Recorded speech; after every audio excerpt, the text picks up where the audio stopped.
Hey guys, in today's video I'm going to talk about my top 10 perfumes right now and what feels like forever, but you never know. These just have my heart. I feel like I will always and forever love these. And not to be dramatic or anything, but I'm going to explain how these perfumes changed my life. So let's get right into it. So Coco Mademoiselle by Chanel. I feel like I've had the longest relationship with this one, maybe almost going on 10 years or so or something like that. This has been my signature scent. These are all kind of my signature scents. So I have the most history with this one for sure. I was instantly in love when I smelled this on somebody. I was mesmerized and I needed to purchase it immediately. I did, and this is such a dress up, beautiful perfume to me. I recently realized that it's literally my go-to event. It's like my go-to when I know for sure that I want to smell good and that this is the way that I want other people to perceive me as smelling like, you know? This is a scent that I want to be identified with, that I feel very identified with. This is one of my signature scents, and this is my go-to for events and dress ups. So this will be in my collection what feels like forever. I feel like this can be my casket perfume. Put this on when I'm in my casket so I can still smell good. Wow, that's morbid. My bad. Okay, so this is my forever signature scent. All right, let's move on. Next is Angel by Mugler, and this one has not been around forever, yet I completely identified with it as soon as I smelled it. I've said it before, this perfume smells like my soul. I feel like this perfume smells like my literal soul. I feel like I've known this fragrance and smelled it forever, like I've worn it forever, and I haven't. So somebody in my past or somebody in my life must have smelled like this, so I must have become really familiar with it. I think it smells beautiful. I love patchouli, and this one just is amazing. And the runner-up for this one is Angel Muse, which also smells really, really good, but I think this one's just slightly above that one in my heart. Next is a somewhat newer perfume to my collection. This is Blanche Bête by Liquid Imaginaires.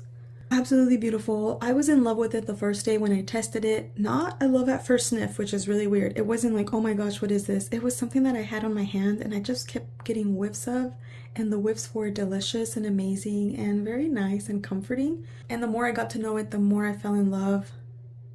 I'm absolutely in love with this perfume. I have been into perfumes for many, many years. I would say since my teens, which is now like 20 years ago. And I've always tested out so many different fragrances. I always had like a signature scent, but then I would always be trying out new scents that would be like my regular daily wear. So I'm pretty familiar with so many scent profiles. So my point is that not a lot of things impress me. A lot of these new niche perfumes, although they're very, very lovely and they're really, really high quality smelling, like they smell better sometimes than designers, just better quality, better blended perfumes. Not a lot of them come on the scene with like a new scent profile. A lot of the niche that I've smelled, there's already been something that smells similar. It's just the niche brand does it in a better, more elevated way. So what I'm trying to say is that not a lot of perfumes are really, really impressive and are worth $200-300 in my opinion. But this one is. This one's absolutely worth it. This one, I don't have anything that smells even remotely similar to this from anything else that I own. I mean, you could probably create something that would smell similar, but I've never smelled anything as good as this. Creamy coconut, tuberose, and I want to have this in my life forever because it smells like a warm hug, like a warm embracing hug from a safe person. Next is Skylar's Boardwalk Delight, and this is the lightest, easiest, clean cotton candy kind of scent. This isn't everyday running errands. This is nothing serious or dressed up, but it is so sweet and delicious and just yummy. This perfume kind of makes me happy. It's like a little pick-me-up, and I love that, and it's perfect for every day, any day. Like, I literally love smelling this. I love spraying this on myself. I love the experience of just spraying myself a lot with this. And it also layers with a couple other cotton candy perfumes, so you can't go wrong. Very, very light and beautiful. It is so crazy, but this is on my top 10 now. This is Kayali's Yum Pistachio Gelato. So absolutely delicious. I love the opening and I love putting this on, but I love the dry down even more. I love the smell, even on my clothes after I take it off, like after the day's over. It's one of those smells that when I smell it on my clothes, I just kind of want to bury my face in it because it's so, I love the experience. It smells so good, and this gets better and better as it dries down. Like the longer it's on you, the longer it wears in your clothes, the better it smells. And there's something so addicting about it. I'm really, really glad that my friend made me try this. My friend Rose sent me a sample, and now it's in my top 10, so that worked out for me. I love this. It's so addicting. Anytime I smell this, I just want to spray it on. I have to stop myself from spraying it on. Next is MAC Candy Yum Yum. I'm sure you guys knew this was going to be in here. This perfume is me. This smells like me. This has just a touch of something like Angel, like 2% of the patchouli that's in Angel, but it also has like the cotton candy and the fruity guava. This perfume is me. Like I feel like I could have made this perfume. I could have came out with it. If I was ever going to design a perfume, I can't design it anymore because this is what it would have smelled like for a fruity, juicy perfume. This is so juicy and delicious, and this is one of my signature scents. I totally identify with this perfume. If you ever smell this, just know this is what I smell like. This is me. And that is MAC Candy Yum Yum. I'm almost done with this bottle. This bottle's in my project pan, and of course I have like 2 or 3 backups because sometimes they run out. And this perfume called Praise the Perfume by Okcha, which is a dupe for Crybaby, has now made it into my top 10 for now. This is a weird powdery milk.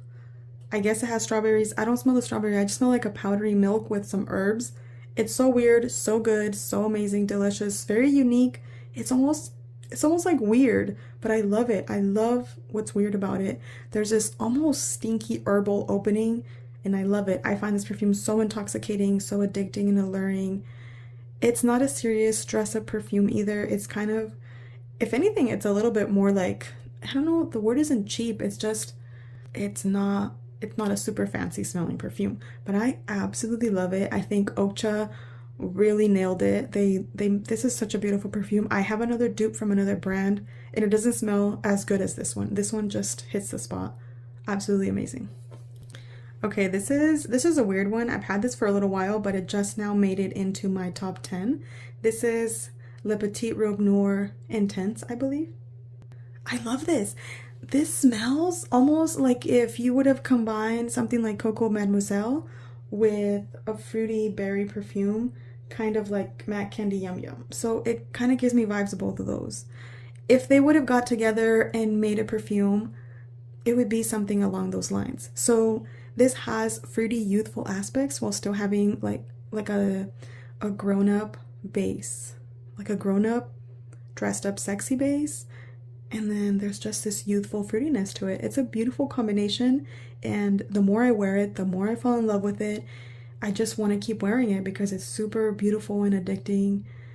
And I wouldn't think that this is something that I would like as much as I like. And there's also something in there that's very, very reminiscent of my childhood from like the age of 6 or 7. So that's kind of interesting. And maybe that adds to the reason why I like it, but I love this, and it is now in my top 10. Next is Flower Kenzo Elixir. This is absolutely beautiful, delicious. This perfume makes me feel sexy and grown up and playful. It's such a beautiful fragrance. It's very sadly discontinued, but a very, very similar dupe of this is Givenchy's Haute Couture. So if you wanted an alternative and this one's not available, you can always just do Givenchy's Haute Couture with maybe a touch of La Vie Belle, because this does have like praline and vanilla. So I think that would do it. I think either La Vie Belle Intensiment with maybe a touch of that along with Givenchy's Haute Couture, you would get something very, very similar. But this it's in my top 10 because I absolutely love it. This is like a date night kind of perfume for me, and I love it. Another one that's in my top 10, but this isn't something I want to wear all the time. This is something it's like my favorite perfume in the fall and winter time. And then I'm kind of over it. I don't really want to smell like apple pie any of the rest of the year, but it's still one of my all-time favorite scents. Honestly, I only wear this maybe 5 to 10 times a year tops. but the times that I wear it, I absolutely love it. I love it so much, I'm just not always in the mood for it like I am for the rest of these. The smell is so intoxicating, so delicious. This is one of the best gourmand perfumes of all time that I've ever smelled, and I think it's amazing. And the dupes of this, I have a dupe from Dua, and it hits a spot just the same. So I don't think that you need to have the original. Yes, it smells really good, but honestly, the dupe is the same. I don't ever think that about most perfumes, but in this case, I do think that the dupe hits the spot just the same. Okay, so I'm gonna organize these here while I tell you guys how these perfumes changed my life.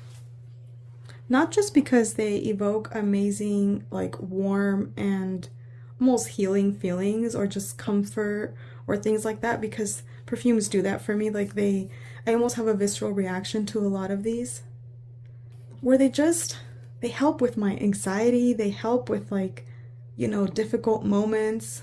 I remember using Boardwalk Delight when I was having a really tough time. I went out of the state to get some paperwork done and I wasn't able to do it, and I was just devastated. And then I remember like spraying this down because I knew it was a happy perfume that would make me happy, because I use perfumes to elevate my mood, to help me.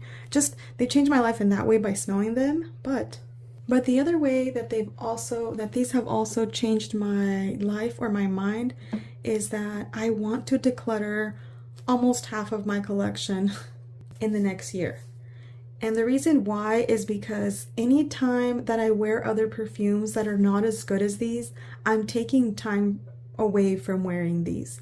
And I have this thing where if I wear my favorite things, I feel like I'm overindulging. Ugh, I don't want to get too deep because I mean it's just perfume. But something about overindulging feels like you're not worthy, or you shouldn't be, because you like it too much. You have to have a specific type of trauma to probably feel those things, because I'm sure anybody else would just like wear what they love regardless of anything. But I'm always the kind of person who feels like I can't just have what I want. Obviously I have to earn it or work for it. So I can't just wear the things I love only. I have to mix it up. I don't know if it was growing up really poor and that poverty mindset that makes you feel indulgent if you have too many things that you like. I want to allow myself to enjoy the things that I enjoy and indulge in them. You know, like instead of waiting for a special occasion, I want to keep in mind that every day is a special occasion, and I don't need to smell like the fanciest perfume every day, but I can still smell like my favorite perfume even if it's not the fanciest perfume. You know, so I don't want to keep mediocre perfumes. I don't want to keep perfumes that are just like, oh, I'll just wear this to finish it up, or I'll just wear this because I don't feel confident enough to wear my favorite. I want to allow myself and give myself permission to wear my favorites. I want to just have my collection of only absolute loves, absolute loves.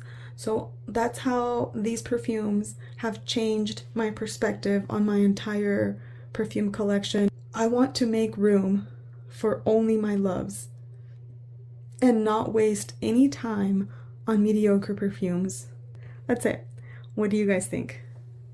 So yeah, I still have way more declutters coming up, because if I don't love it, it's going. And that's why I have a bunch of perfumes right now on my chopping block and all that.